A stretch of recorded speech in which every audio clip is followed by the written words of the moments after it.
Hey guys, so here we are, the final 10 on my list of gazillion favorite albums. Something I want to talk about before I get into this is that in this grouping of 10 albums, I talk about something that I kind of call my musical trinity. And these are three artists that aren't necessarily my most favorite artists, but they all represent something about my musical taste that I hold in very high regard.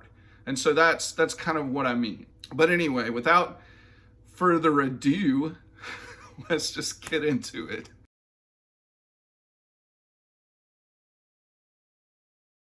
At number 10, I have Crooked Rain by Pavement from 1994. When this album came out, I was in high school, I guess around 16 years old. I was a big fan of the song Cut Your Hair, but I wasn't quite ready for Pavement's sound as a whole at that point.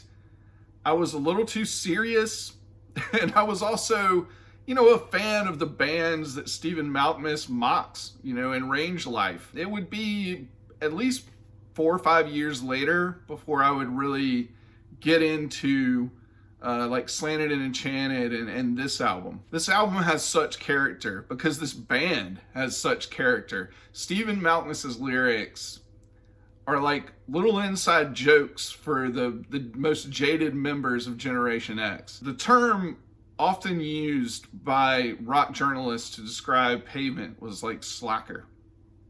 And slacker implies not caring. And they had a carefreeness, I think, to their sound and how they went about things. But to me, I hear a band that was actually seeking validation, not completely rejecting it. On Crooked Rain, Bryce Goggin comes in.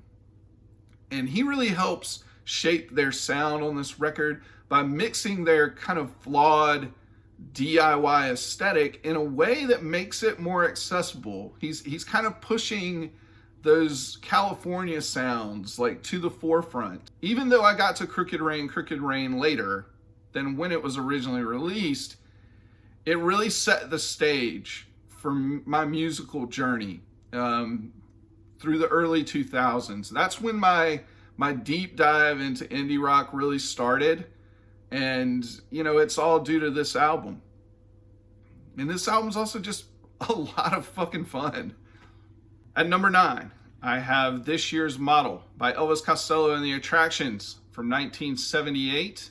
Right from the start, with the blistering opener, No Action, This Year's Model is an album that just unleashes itself with reckless abandon. It's energetic pop rock delivered at a frantic, almost paranoid pace.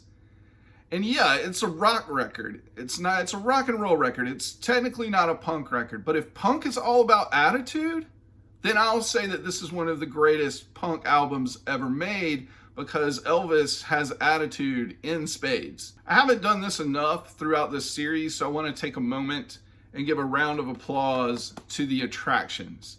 Bruce Thomas on bass, Pete Thomas on the drum kit, some exceptional combo style playing on the opener, No Action, and Lipstick Vogue. And then, of course, Steve Naive on the keyboards, an absolute mad scientist. Actually, it's beyond science. It's sorcery. The man is a wizard. Compared to My Aim Is True, which is a fantastic album, the Attractions are the real difference makers. I touched on this when I talked about Armed Forces way back when in this list, and I'm going to say it again. Armed Forces and this album were the perfect albums for me in my 20s. I really felt like when I listened to Elvis Costello that we were kind of kindred spirits. We were both jaded, skeptical, unsure of ourselves. We were both afraid of love as much as we craved it. This album would become a huge foundation of my love of intelligent pop rock. And Elvis Costello is the holy ghost of my trinity, if you will. It's because he he has such a broad love of music and embodies all of these different styles and genres within his music. And some people might say, well, doesn't Bruce Springsteen do the same thing, John? I mean, shouldn't he? Yeah, but Bruce is on a whole nother level. Bruce is like Buddha to me. After this year's model, Elvis Costello would just fine-tune his craft. His lyrics would get a lot more illustrative. He would explore, straight up R&B on Get Happy, touches of country, even like Baroque pop on Imperial Bedroom. This album is my absolute favorite because these guys would never rock as hard or sound as raw again. At number 8, I have When the Pawn, I'm not going to read the whole title, by Fiona Apple from 1999. I was won over by Fiona Apple right out of the gate with her first single, Shadowboxer, off her first album, Tidal. And yeah, a lot of people don't remember. That was the first song. That was the first single. But everybody just remembers the video for Criminal. I actually saw her open for the Counting Crows in 1997. And I'll never forget, at one point in the show, she just stops playing and she unloads on this guy in the front row because, I don't know, he was like heckling her or something. And she goes into this soliloquy about being an artist and wanting to be heard and respected. And she just wanted to perform her art. And a lot of people might have been really annoyed by that at the time, but I was head over heels. I was all about her passion and her willingness to just speak her mind. Aside from her incredible vocal performance and the outstanding musicianship that runs throughout, aside from John Bryan's masterful production, my favorite thing about this album was her bravery. Now, how she just puts it all out there. When the Pawn just sounds much more mature than Tidal did, and so the stakes seem to be a bit higher. Her vocals are just so raw, and there doesn't really seem to be any goal of attaining technical precision. It just seems like the true aim is to capture like the right vocal with the most expression. There are plenty of moments of tenderness and beauty in her singing, but it's the raw, guttural, angry moments that really grabbed me the most. And there's also a real sly, kind of dry wit in her delivery a lot of times, especially on songs like Fast As You Can and Paper Bag. And this collaboration with John Bryan is just amazing. What a genius that guy is. He does his best impersonation of Brian Wilson on this album. And I say that in the most complimentary way. The way he incorporates like drum loops, a Chamberlin, woodwinds, vibraphone, and then those lush string arrangements. Some of my favorite string arrangements on any popular music album. This is an absolute epic pop masterpiece. And of course, Fiona Apple would stretch her sound, especially with her last 2 albums. She really kind of moves towards the avant-garde. And I love that. And I love that she's challenging her listeners, and I love those albums. But in her almost near perfect discography, this one just remains my favorite.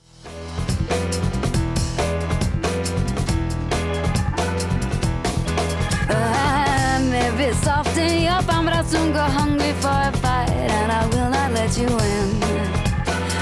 My pretty mouth will frame the phrases that will disprove your faith in me. So if you catch me trying to find my way into your heart from under your skin, fast as you can, baby, scratch me out, free yourself fast as you can. Fast as you can, baby, scratch me out, free yourself fast as you can. Sometimes my mind don't shake and shift, but most of the time it does. And I get to the place where I'm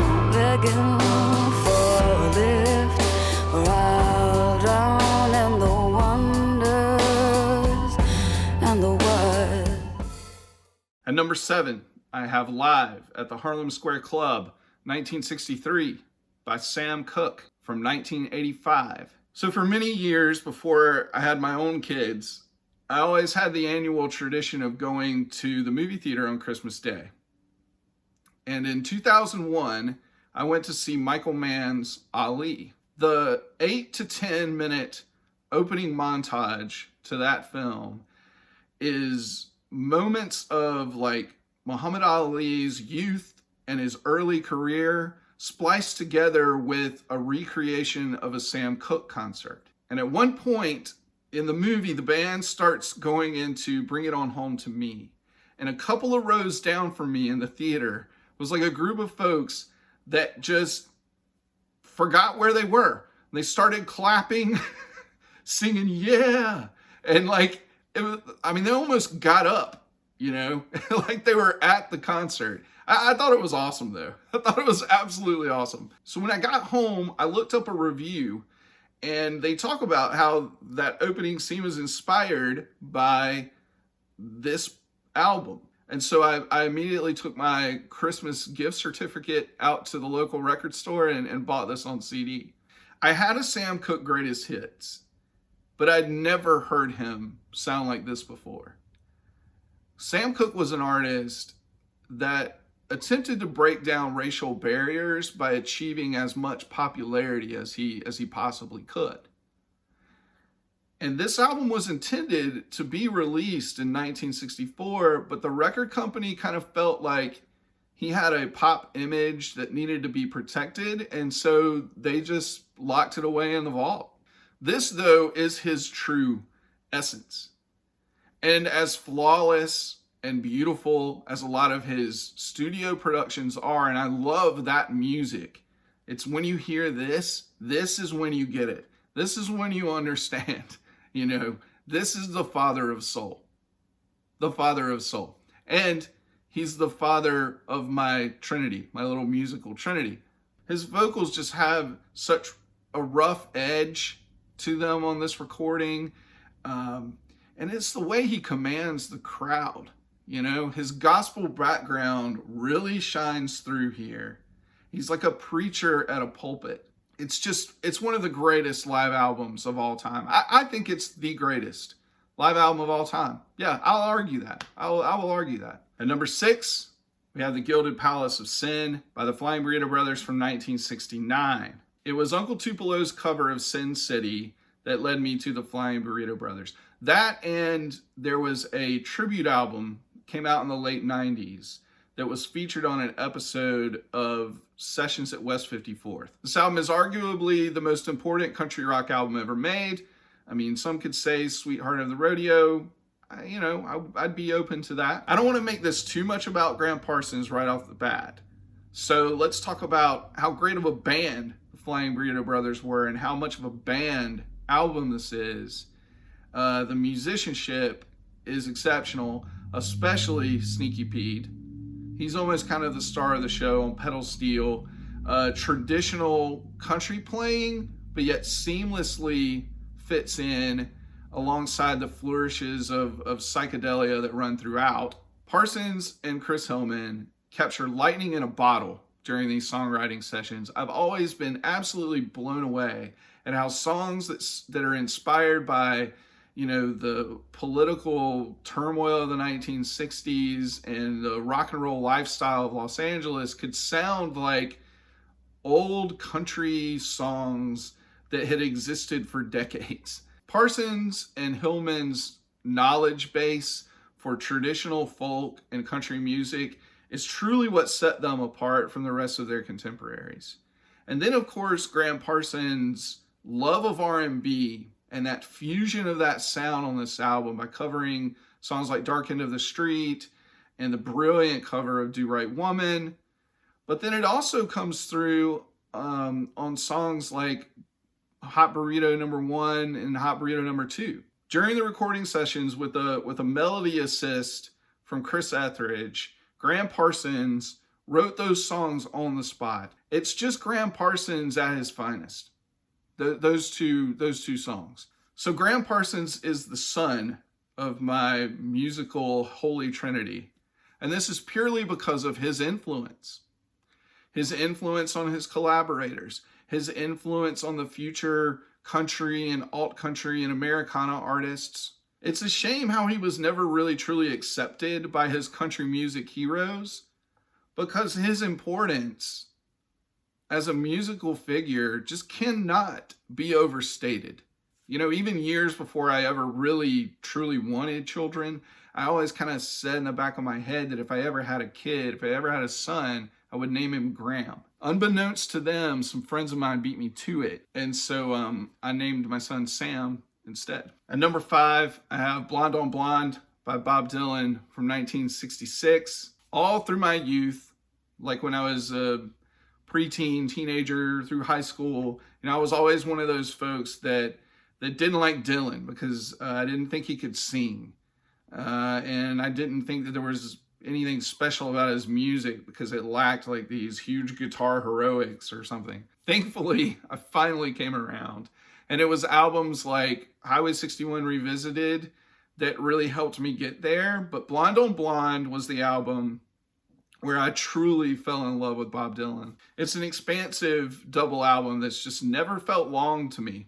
It's the accomplished playing of the band in the studio that brings like the blues of Pledging My Time and Leopard Skin Pillbox Hat and obviously Five Believers to a level that surpassed anything that he had done before. And then there's the abstract and surreal imagery that runs throughout.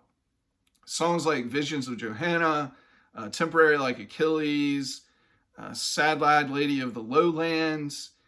These are all songs that are a master class in wordplay. Did he deserve that Nobel Prize? Hell yeah. But for me, it's songs like One of Us Must Know, Just Like a Woman, Fourth Time Around, Stuck Inside a Mobile. Those are the songs that really push his music into this kind of modern pop territory that really helped change the musical landscape forever. So yeah, the protest music is gone. There's hardly any targeted societal commentary on this album. It's almost devoid of it. But that doesn't mean it isn't art. At number 4, I have Kill the Moonlight by Spoon from 2002. So yeah, I said before that Uncle Tupelo is my favorite band of all time. But I've also always said that Spoon is my favorite band that's at least still together and still making music today. I discovered Spoon around 20 years ago with their third album, Girls Can Tell. So after fully flushing out their sound on Girls Can Tell, they follow it up with Kill the Moonlight, and they strip everything down to the bare essentials. So like on the opener, Small Stakes, all you hear is this chugging keyboard sound. It's almost like a distorted Hammond. And the only thing accompanying it for the first almost 3 minutes of the song is Jim Eno playing a tambourine on his kit. So it's not until the last 30 seconds of the song that you hear this explosion of drum fills that closes out the track. And that's pretty much setting the stage for what you're going to get with Kill the Moonlight. Almost everything that's been written about this album talks about how it's an exercise in minimalism. But there's a deceivingly wide array of sounds that are being used throughout this album. Guitar is less of a focus, and keyboards and piano kind of come to the forefront and take over on some of the songs. But then there's all these little brilliant added details, like hand claps, a human beatbox beat that's like the foundation of the song for Stay Don't Go, a baritone sax on You Gotta Feel It. All of these little details that are just methodically put into the mix and then dropped out. And that's where the minimal sound comes from. They're creating a lot of space. So there are all these brilliant, infectious hooks, these pop rock numbers, but it's actually the centerpiece, the slower Paper Tiger, that really represents what this album is all about. So in the past, Britt Daniel actually worked as like a sound designer for a video game company in Austin. And it's that background that you really hear on Paper Tiger and all of the experimentation that's going into it. It's a sound collage that utilizes silence just as much as it does like the stabs of piano and reverse sound effects. Kill the Moonlight is an expert class in less is more. It's a pop rock album that I will preach about from the mountaintops till the end of my days. I'll never hold you back, and I won't force my will. I will no longer do the devil's wishes. Something I read on a dollar bill. A paper tiger can't tell you where he stands. We'll go back tonight the way that we came. I'm not dumb, just wanna hold your hand. So alright, where we want to be. Alright,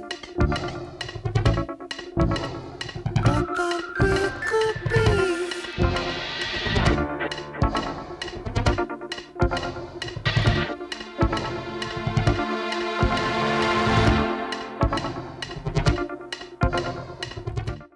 At number 3, I have OK Computer by Radiohead from 1997.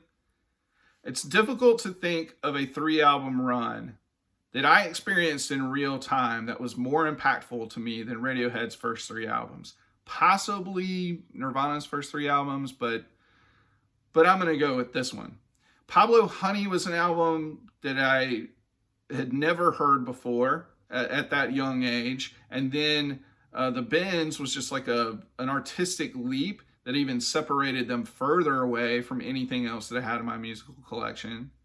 But OK Computer was the real game changer. OK Computer was what really trained my ear for the more experimental side of rock. It gave me a greater appreciation for experimental music from the past, as well as the music that would take chances, down the line in the future. Of course, what always appealed to me first about Radiohead was that kind of heightened sense of drama. Tom York's operatic vocals, Johnny Greenwood's adventurous guitar work, the sound of the band working as a unit, really developing the art of crescendo, that quiet, loud dynamic that they learned from bands like Pixies. All of those elements are taken to new heights on OK Computer. With songs like Exit Music for a Film or No Surprises, Lucky, those songs sound just as sinister and haunting as they do beautiful. And then, of course, there's the conceptual side to this album. The themes of our relationship to technology and the breakneck pace of life at the end of the 20th century. All of these themes are still very relevant today. I guess instead of that computer-generated voice, though, you would update it with Siri or Alexa. It's Radiohead's last true rock and roll album, but it will just always have a lasting impression on me. It's always an album that I can return to. I never get tired of it. At number 2, I have Trace by Sunvolt from 1995. So you're asking, John, how can you not have an album by your favorite band in your top 10? Because the next one isn't Uncle Tupelo either. But hey, they're represented here by this album. That's just how it shakes out sometimes. What can I say? So after the split up of Uncle Tupelo, Jay Farrar goes out, forms a new band, picks up right where he left off on Anodyne, Uncle Tupelo's last album, but he refines his aesthetic, and he truly makes this album a sound all his own. On songs like Windfall and Tear Stained Eye, he really dials up the country, but he also maintains that influence of like Neil Young and Crazy Horse on songs like Live Free, Drown, which was basically a hit single, and then like the song Catching On. So Jay Farrar's vocal style can be a turnoff for some people, but for me, it's absolutely perfect. The man just opens his mouth and this effortless, pure tone just reverberates out. I mean, this is one of my favorite country vocal performances ever. I think I read somewhere along the line, I don't remember when, Steve Earle, who's known for making outlandish statements, said that Jay Farrar was at this time the greatest singer in all of country music, Yeah, I won't argue that. The band is also just on point. Multi-instrumentalist, guitarist Dave Boquist, his brother Jim on bass. Mike Hydorn returns from the Uncle Tupelo days to play drums and delivers his best performance on a record to date. But then there's Eric Haywood on pedal steel, and he's the secret ingredient. This album has some of my all-time favorite lyrics. The song Windfall is my favorite song of all time. The lyrics just pull at my heartstrings, and they provide this sad bastard with the catharsis that I need like no other album in my collection. And on top of it all, it's the perfect road album. It has soundtracked so many trips down interstates and country back roads, hours in my car, settling into that pedal steel, rolling the window down and just letting the wind take my troubles away. And finally, at number 1, we have Pet Sounds by the Beach Boys from 1966. The greatest pop music album ever made. I could talk at endless length about all of these things that everybody already knows, how the Beatles' Rubber Soul inspired Brian Wilson to make this album, and then in turn it inspired Paul McCartney to shoot for the heights that he did on Sgt. Pepper's, the incredible musical arrangements, the painstaking effort that Brian Wilson went to finish this album, the amazing vocal arrangements. Did I already say that? The Wrecking Crew, all that stuff. Everybody knows all of that. Instead, what I'm going to do is talk about what this album means to me personally. So I believe it was 2001. I had just moved out of my parents' house after squatting there for months after graduating college. I had been hired by the company that I did an internship for. And I felt like, hey, I'm on my way, right? And then in a matter of 48 hours, probably more like 36 hours, the following 3 things happened. First, I lost my job. They had to make cuts. I was the last one in, so sorry. Then I find out that same night, that evening, my mom calls. Maybe it was my dad. I don't know. One of them called to tell me that, my grandmother had lymphoma and they caught it so late that she was essentially terminally ill. And then my girlfriend, really the first true, real love of my life, breaks up with me. Now, I have experienced greater tragedies than those things. I don't know, my grandmother was pretty tough. She was like the only grandmother that I really had. But it was the fact that all 3 of those things happened at one time. But it was really all that I could handle. More than I could handle. And then there's the song, I Just Wasn't Made for These Times, on Pet Sounds. And that song resonated with me so much at this specific moment in my life. And it wasn't just that song. It was also, That's Not Me. I Know There's an Answer. Waiting for the Day. Here Today. All of these songs. This is an album, it's a coming of age album. And it's an album about coming to grips with adulthood. And that's exactly what was happening to me at that moment in time. Where I said that Trace by Sunvolt provides catharsis for me. This album at this moment in my life provided true comfort. It was a hug. This album gave me many, many, many, many hugs. I leaned so hard on this album at that time in my life. And it really got me through. So how does an album that you associate with such a sad time in your life remain your favorite all these years later? Well, because you just continue to share it with the loved ones in your life. I've started passing this album on to my children. My son and my daughter, both at different times. They're 3 years apart.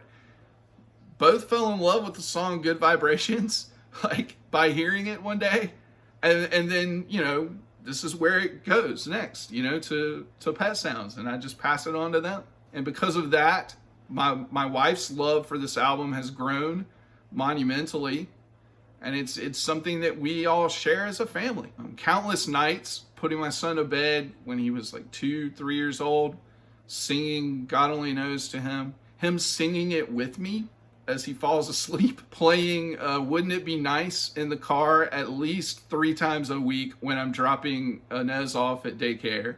It's these moments that make all the pain of the past worth it.